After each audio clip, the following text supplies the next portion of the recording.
বিগত সরকার আমাদেরকে pay scale দেননি, পে কমিশন গঠন করেননি। অতি দ্রুততার সঙ্গে পে কমিশন গঠন করে দিয়ে চালের বাজার দ্রব্যমূল্যের উপরে নির্ভর করে পে স্কেলটা দেওয়া হয়েছিল, কিন্তু 2013 সালের পর থেকে তখনকার বাজার মূল্য 200 টাকা টিফিন ভাতা, 500 টাকা শিক্ষা ভাতা, 1500 টাকা চিকিৎসা ভাতা। এখন 10 বছর পরে আইসা 200 টাকা টিফিন ভাতা, প্রতিদিন 6 টাকা কয়েক পয়সা।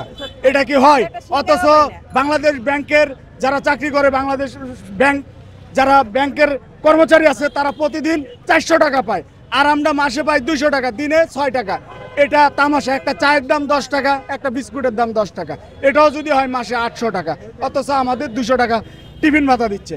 আপনারা বলছেন 15 পে স্কেল 6 সদস্যের পরিবার চালাবেন, বাবা মা এবং সন্তানদের নিয়ে, কিন্তু দেখা যাচ্ছে আমাদেরকে 6 সদস্য পরিবার চালাতে 8250 টাকা দিচ্ছেন। এই টাকা আপনি ভাগ করলে কয় টাকা হয়? এই যে সুযোগ সুবিধা, কর্মকর্তাদের পদবঞ্চিত কর্মকর্তাদের পদোন্নতি দিচ্ছেন, তাদের গাড়ি মেনটেনেন্স বিনা সুদে দিচ্ছেন, এবং হলো তাদের 50,000 টাকা মেনটেনেন্স খরচ দিচ্ছেন।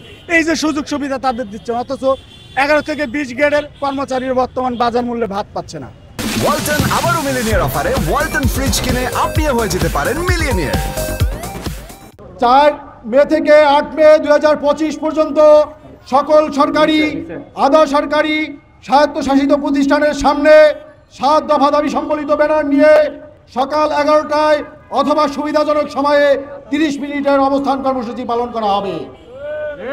এই অবস্থান কর্মসূচিতে আলোচনা সভা করা হবে। একই সাথে স্ব প্রতিষ্ঠানে প্রধানের কাছে 7 দফা দাবি সম্বলিত স্মারকলিপি প্রদান করা হবে। 2 11 মে থেকে 15 মে 2025 পর্যন্ত সকল জেলা প্রশাসক মহোদয়ের কাছে স্মারকলিপি প্রদান করা হবে, এবং সেই সাথে জেলা প্রশাসক মহোদয়ের কার্যালয়ের সামনে অবস্থান কর্মসূচি পালন করা হবে। এরপরেও যদি আমাদের দাবি মেনে নেওয়া না হয়, তাহলে আমরা আগামী 16ই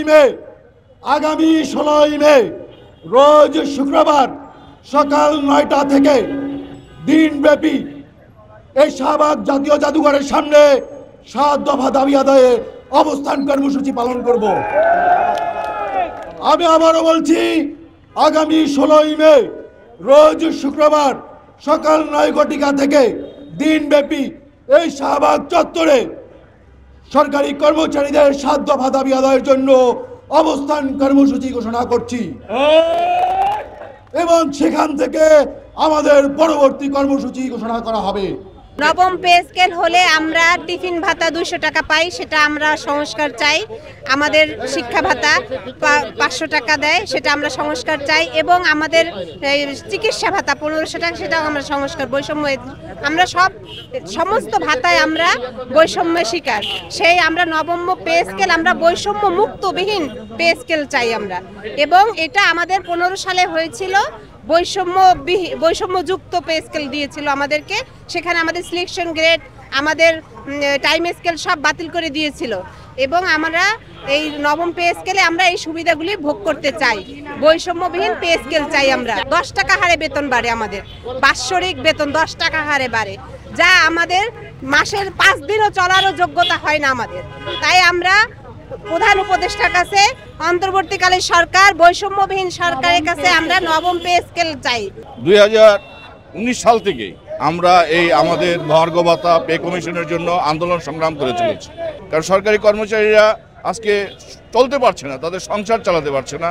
তা আমরা সর্বনিম্ন যে বেতন, সেটা 8,200 টাকা। 8,200 টাকা একজন কর্মচারী বেতন হলে সে সব মিলে 12-14 হাজার টাকা বেতন পায়। এই দিয়ে একটা কর্মচারী কিভাবে বর্তমান দ্রব্যমূল্যের ঊর্ধ্বগতির বাজারে একটা কর্মচারী চলতে পারে? সেই দৃষ্টিকোণ থেকে আমরা যখন সংসার চালাতে পারছি না, তখন আমরা রাজপথে আসছি, এবং আমরা বারবার সরকারকে বলতে চাচ্ছি যে আপনারা সরকারি কর্মচারীদের অবস্থার বিষয়টা বুঝুন, অনুধাবন করুন।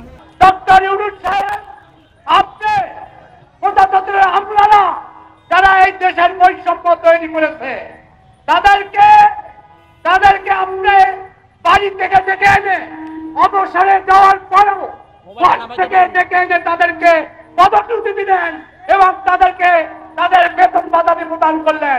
তা অত্যন্ত ঘৃণার, তা অত্যন্ত লজ্জার, তা অত্যন্ত প্রজাতন্ত্রের কর্মচারীদের কষ্টের।